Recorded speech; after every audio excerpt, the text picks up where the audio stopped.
நாம் யாருக்கு என்ன தீங்கு செய்தோம்? நமக்கு மட்டும் ஏன் இப்படி எல்லாம் நடக்கிறது?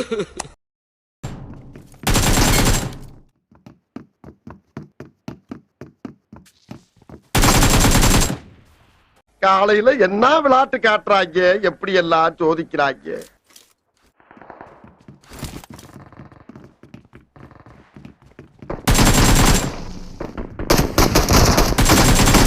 செவனே தானா போய்க்கிருந்தேன். யாரு வம்பு தும்புக்காச்சும் போனா